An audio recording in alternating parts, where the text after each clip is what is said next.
नमस्कार सेवक मित्रांनो, आजच्या या व्हिडिओमध्ये आपण पहिल्या नियमावलीतील नियम वाचून दाखवणार आहोत। कारण बऱ्याच सेवकांजवळ पहिली नियमावली नाही आहे आणि त्यांना पहिल्या नियमावलीत कोणते नियम होते हे माहीत असायला पाहिजे। तर वेळ न दवडता आपण सुरुवात करू। पहिली नियमावली 24/2/1991 ला मंडळाद्वारे आणि महान त्यागी बाबा जुमदेवजींच्या हस्ते प्रकाशित करण्यात आली।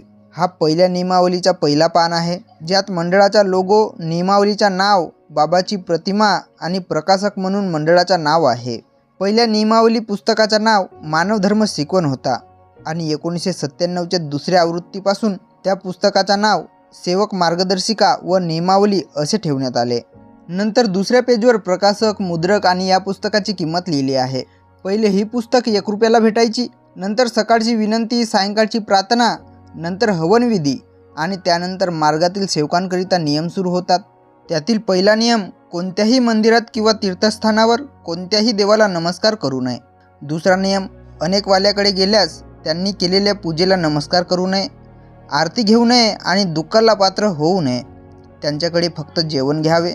तिसरा नियम, पूजेला जीवदान दिलेल्या वस्तू कोणाच्याहीकडे खाऊ नये, उदाहरणार्थ कोंबडा, बकरा इत्यादी। चौथा नियम, या मार्गातील सर्व सेवकांनी आपल्या कुटुंबात व सेवकात खरे बोलावे, मर्यादा पाळावी, प्रेमाने वागावे।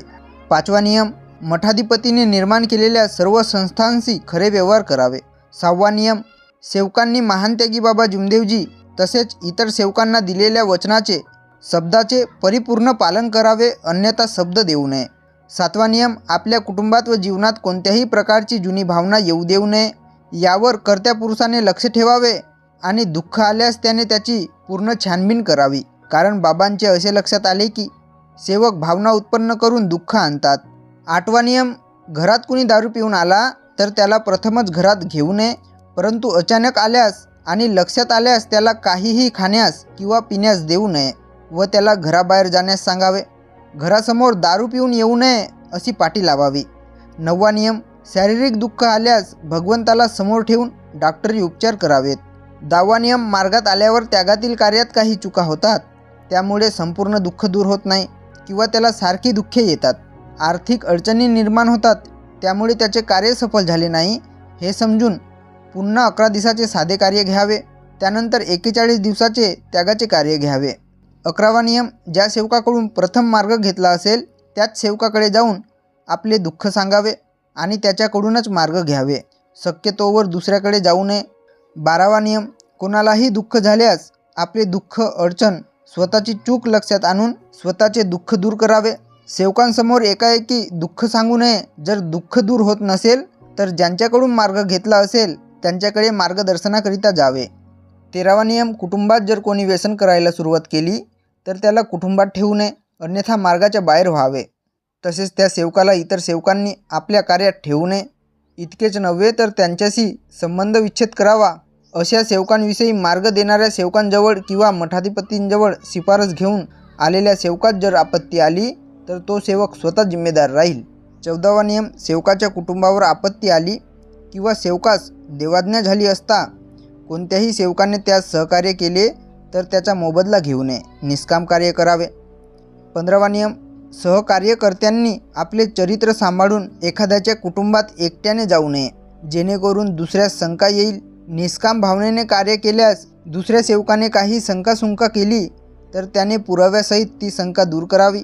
जबाबदार सेवकांपुढे ही गोष्ट आल्यास आणि पुरावा मिळाल्यास अशा सेवकाला मार्गातून काढण्यात यावे, अन्यथा निव्वळ शंका करणारा सेवक खोटी बदनामी करीत आहे असे समजावे व त्यांच्याशी संबंध ठेवू नये। याप्रमाणे मठाधिपतींना किंवा मंडळाला कळवावे। 16वा नियम, मंडळाकडून काही आदेश निघाल्यास ज्याप्रमाणे आदेश राहील त्याप्रमाणे आदेशाचे पालन करावे। काही शंका असल्यास मंडळास विचारणी करावी। प्रत्येकाने मठाधिपतीकडे जाऊन वेगवेगळे विचारू नये। बाबांना असे आढळले की दिनांक 21/12/1990 पासून साधे कार्य देण्यात आले होते, परंतु बऱ्याच सेवकांनी स्वइच्छेने त्यागाचे कार्य केले। हे महान त्यागी बाबा जुमदेवजीच्या आदेशाच्या विरुद्ध कार्य झाले, ते बरोबर नाही।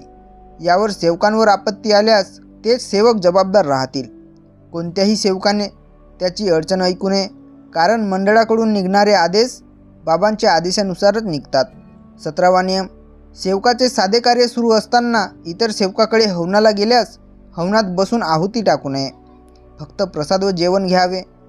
यानंतर मार्गातील सेवकांकरिता नियम संपले. यानंतर मार्गात येणाऱ्या नवीन सेवकाकरिता नियम सुरू होतात. ते नियम आपण पाहून घेऊ. त्यातील पहिला नियम, मार्गात येणाऱ्या लोकांनी जीवनात केलेली सर्व पूजा बंद करावी. दुसरा नियम, जुने विचार जे अंधश्रद्धेबाबतचे आहेत ते विसरावे. तिसरा नियम, तांत्रिक व मांत्रिक लोकांच्या हाताने तयार केलेले धागेदोरे तोडावे. चौथा नियम, घरात बांधलेले दोरे, लिंबू आणि इतर वस्तू तोडून फेकाव्यात. पाचवा नियम, सर्व देवी देवतांच्या मूर्ती आणि फोटोचे विसर्जन करावे. सहावा नियम, कोणत्याही मंदिरात किंवा तीर्थस्थानावर कोणत्याही देवाला नमस्कार करू नये. सातवा नियम, मार्गात येणाऱ्या लोकांनी सर्वांशी खरे बोलावे, मर्यादा पाळावी आणि प्रेमाने वागावे.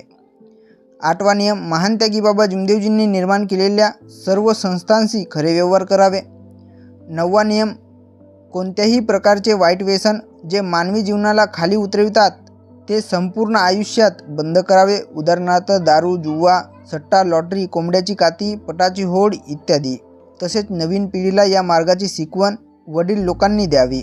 10वा नियम, या मार्गात येण्याकरिता ते ज्या सेवकाकडे मार्ग घ्यावयास जातील त्यांच्याजवळ आपल्या कुटुंबातील दुःखाचे कारण सांगावे. कितीही मोठी गोष्ट असली तरी त्याचे स्पष्टीकरण करावे. उदाहरणार्थ चरित्रहनन, स्त्री किंवा पुरुष असो त्याचेही न लाजता स्पष्टीकरण सांगावे. त्यामुळे एक भगवंत त्याची पूर्ण मुक्ती करतो व त्याला मोक्ष मिळतो.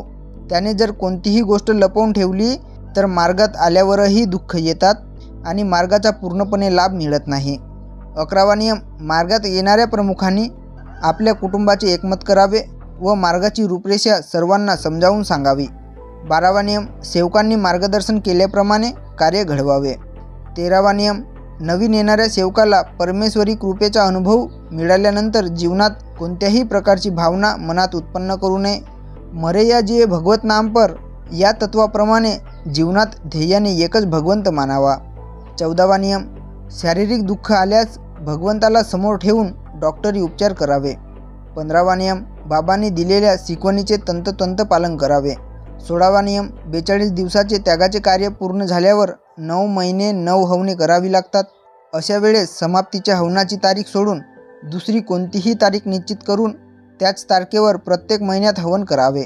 18वा नियम, 9 महिन्याच्या हवनात जर कुटुंबात घरच्या बाईला अडचण आली, मासिक पाळी आणि हवनाची तारीख त्या काळात आली तरी त्या महिन्याची हवनाची तारीख बदलून 5वी आंघोळ झाल्यावर हवन करावे आणि त्यापुढील महिन्याचे हवन मात्र पूर्वी ठरलेल्या तारखेवरच करावे. कुटुंबातील दुसरी बाई हवनाची तयारी करणारी असल्यास हवन कार्य ठरलेल्या तारखेला करता येईल. 19वा नियम, पहिले हवन घडविताना बाहेरील 5 सेवकांना इच्छेनुसार हवनात बसता येईल, परंतु त्यापुढील 9 हवने हे त्याने एकट्यानेच करावी. दुसऱ्या सेवकाने फक्त त्याच्याकडे तो हवन कसा करतो याकडे लक्ष द्यावे आणि मार्गदर्शन करावे. 20वा नियम, नवीन मार्गात येणाऱ्या लोकांच्या कुटुंबात जर कोणी बाई चरित्रहीन असेल, अशा बाईंनी मार्ग देणाऱ्या सेवकाकडे त्याबद्दल स्पष्ट खुलासा करावा. सत्य उल्लेख केल्यावर त्या बाईने भगवंतासमोर जीवनात चरित्रहनन करणार नाही असे सत्यवचन द्यावे आणि क्षमा मागावी. म्हणजे त्या बाईला दैवी शक्तीमुळे भगवंत मुक्ती देतो.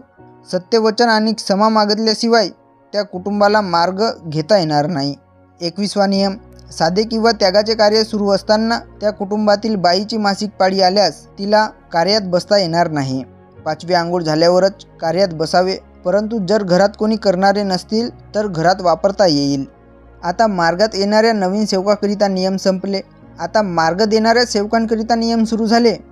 त्यातील पहिला नियम, मार्ग देणाऱ्या सेवकांनी नवीन मार्गात येणाऱ्या लोकांचे संपूर्ण दुःख आणि त्यांच्या कुटुंबातील सर्व व्यक्तींचे दुःखाचे संपूर्ण स्पष्टीकरण ऐकावे. दुसरा नियम, त्यानंतर त्याला या मार्गात येण्याबद्दलचे नियम सांगावे. ते नियम संपूर्ण कुटुंबाने मान्य केले तरच त्याला वरील दुःखाबद्दल मार्गदर्शन करावे, अन्यथा मार्गदर्शन करू नये. तिसरा नियम, कुटुंबाचे एकमत झाल्याचे व सर्व नियम बंधनकारक असल्याचे वचन दिल्यानंतरच प्रथम 11 दिवसाचे साधे कार्य द्यावे, कसल्याही प्रकारचा त्याग किंवा बंधन देऊ नये. चौथा नियम, त्यानंतर 21 दिवसाचे साधे कार्य द्यावे. जोपर्यंत कुटुंबात सर्वांना समाधान मिळत नाही तोपर्यंत कार्य सुरू ठेवावे. 5वा नियम, पूर्ण समाधान मिळाल्याचे सांगितल्यानंतर 41 दिवसाच्या त्यागाचे दिवस देण्या अगोदर मठाधिपतींना सेवकांबरोबर भेटून संपूर्ण स्थितीचे विवरण करावे आणि त्यांच्या आदेशाप्रमाणे 41 दिवसाचे त्यागाचे कार्य द्यावे. 42व्या दिवशी त्याची समाप्ती करण्यास सांगावे आणि त्यागाच्या दिवसात पुढील गोष्टींचे पूर्णपणे बंधन पाळण्याचे आदेश द्यावेत. अ. मांसाहार करू नये. ब. ब्रह्मचर्य व्रत पाळावे. क. औषधोपचार करू नये. फोड झाले तरी मलम लावू नये. ड. बाहेर कुठेही कोणाच्याही घरी किंवा हाताचे खाऊ नये. इ. कोणत्याही घरी पाणी पिऊ नये. विहिरीवर किंवा नळावर स्वतःच्या हाताने पाणी घेऊन प्यावे. फ. तळलेली किंवा भाजलेली वस्तू खाऊ नये, उदाहरणार्थ मुरमुरे, चणे, पोहे, बिस्किट इत्यादी. ग. फक्त फळे खाता येतात. ह. दूध किंवा दही घेता येईल कारण त्या पवित्र वस्तू आहेत, पण दुसऱ्याच्या घरचे गरम केलेले दूध चालणार नाही. ज. कोणत्याही प्रकारचे उसनवार घेऊ नये. त्यागाचे कार्य पूर्ण झाल्यावर त्या सेवकाकडून वरील बंधनाचे पूर्ण खात्री करून घ्यावी. खात्री पटल्यावरच त्यांना फोटोकरिता नागपूरला आणावे, अन्यथा आणू नये. कार्य सुरू असताना त्यागभंग केला असेल तर कार्य बंद करावे आणि पुढील बंधन पुन्हा एकदा समजावून द्यावे. त्याचे पालन करू शकत असल्यास 11 दिवसाचे साधे कार्य द्यावे, त्यानंतर त्यागाचे 41 दिवस द्यावे, अन्यथा कार्य देऊ नये. 6वा नियम. कार्य देणारा सेवक बाबांनी दिलेल्या शिकवणीचे पूर्णतः स्वतः आचरण करीत असेल तरच त्या सेवकांनी मार्गदर्शन करावे, अन्यथा करू नये. कारण भगवंत जागृत आहे. स्वतः आचरण न करता मार्गदर्शन केले तर स्वतःचे जीवन धोक्यात येऊ शकते. 7वा नियम. प्रत्येक गावात चरित्रवान अशा एकाच व्यक्तीला कार्य देण्याचा अधिकार देण्यात यावे. वाद असल्यास मठाधिपतींना भेटून व्यक्ती ठरवावी. 8वा नियम. नवीन सेवकाला कार्य देणाऱ्या सेवकांनी नवीन सेवकाचे कार्य पूर्ण झाल्याशिवाय हवन कार्य त्याच्याकडे काहीही घेऊ नये.